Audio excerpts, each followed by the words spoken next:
बड़ा भाई हुई ये मतलब नहीं कहे कि 5 से दियो है तो 500 से दियो है ना तब काम है 4 से मांगत अरे गए गवई बा अरे गए गवई हा साजन ये कई गवा गवई हा और हरी कई गवा गवई हा गवई हो हे हरी अब कई गवा गवई हो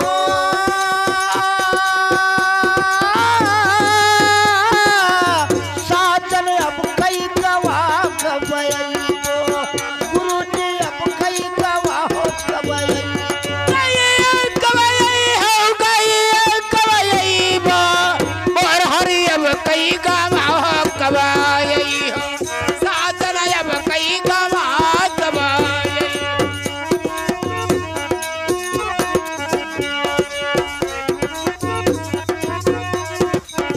ए पार न आयो कति का न आयो अगहर गमान करई हो हाँ क्वार न आयो कथी कावा न आयो अगहन गवन करईबो समझते अति जाड़ा हुअते है ये ककर गला लपटई हो और हरी अब कई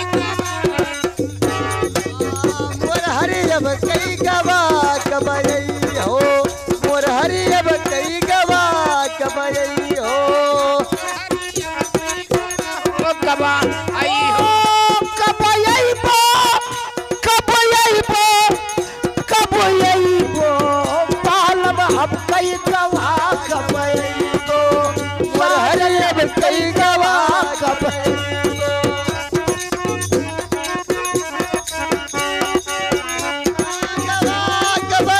मोर हरी अब कई गवा कबई हो मोर हरी अब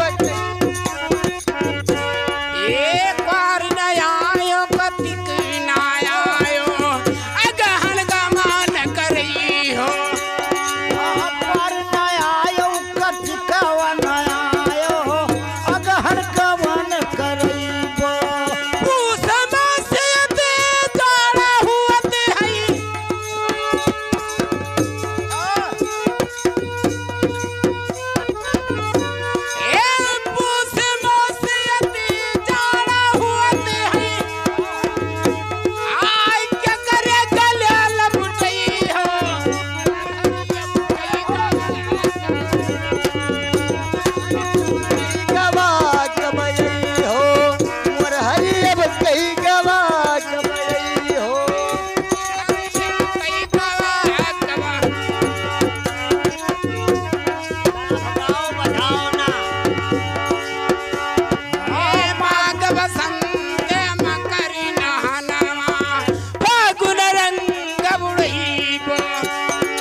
कई गवा हो गवा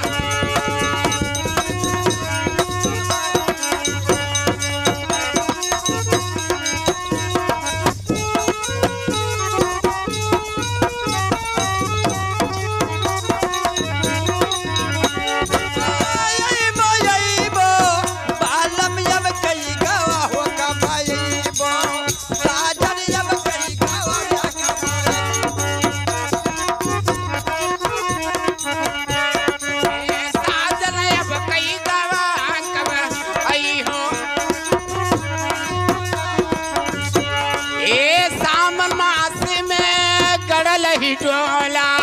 भादती जब जई हो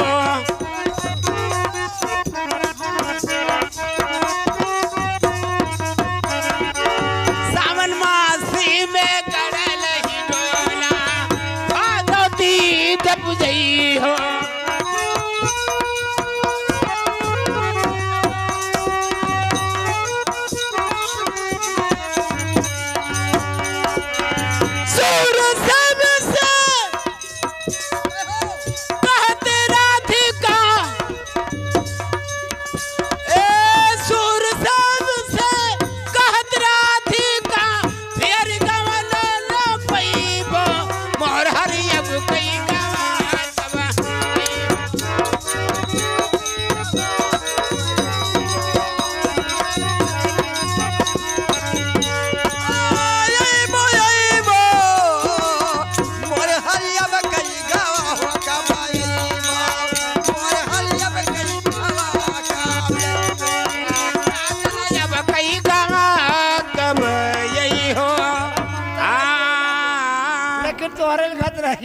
सुनाई हाँ सुन ले। अच्छा उनके घर सब है